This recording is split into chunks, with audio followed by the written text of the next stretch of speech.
Good early afternoon. Welcome back to my channel. Welcome back to Cleburne. Let's go look in the garden. Woo! You know it's hot in the garden when it's the end of July and growing zone 6B and you can hear the cicadas all around. It's hot and humid. It's awful, but the garden is still going strong. So this year I was able to put in 7 rows of perennials for my pollinators.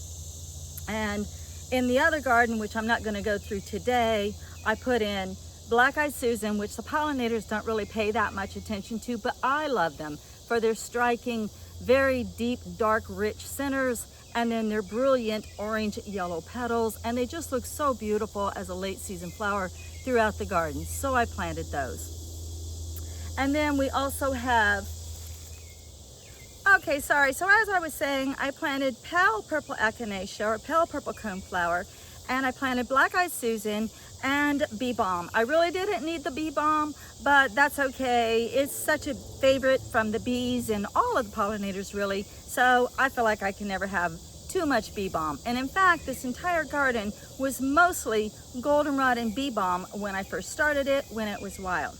But in this little area right here, I planted 4 rows of perennials. I have swamp milkweed or rose milkweed, which is an absolute favorite in my zone of the monarchs. So I planted an entire row for them, and I get to enjoy them first year, and I've already had my flush of monarchs come through, and I watched the caterpillars. I didn't get to watch them completely transform because I've been so busy down at the rental, but I'm just sure they're out there somewhere living their best butterfly life.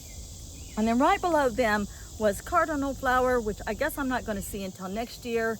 And then we have ironweed, which you may or may not be familiar with, but is an absolute favorite in my area for pollinators.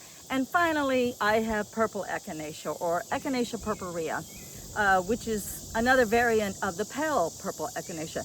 The pale purple coneflower echinacea is the one that my pollinators seem to thrive on even more than the purple echinacea. I guess that's because it just grows wild in this area and they've grown a taste for it. But let me show you the ironweed and the rose milkweed up front and up close and personal.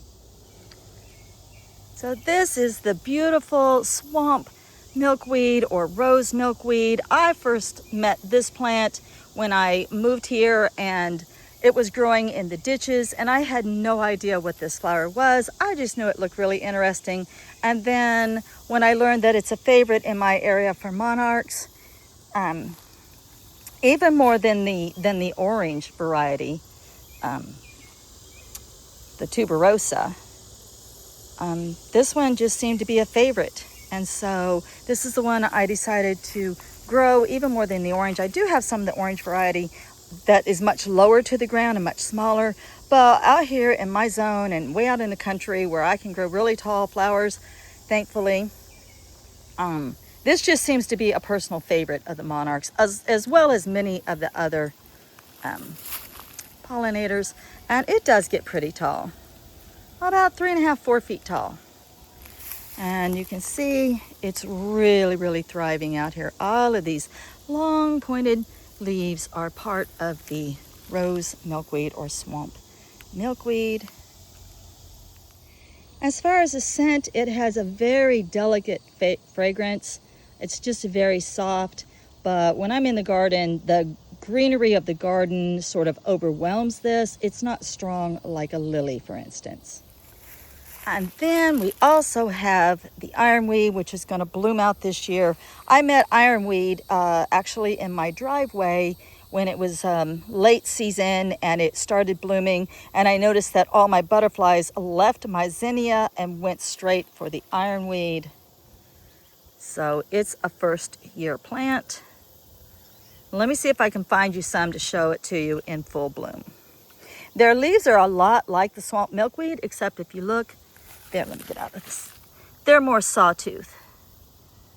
So they have a different variety of green than the milkweed, as you can see, is also pointed, but it doesn't have that sawtooth edge. And right now it's very busy with pollinators, small pollinators, large pollinators. They all really flock to this plant, but this is it growing in the wild. A little bit different variety because the leaves are not quite as sawtooth as what we saw over there. But this is basically what the plant looks like. Ironweed is not a very pretty name, but it's actually a very pretty plant.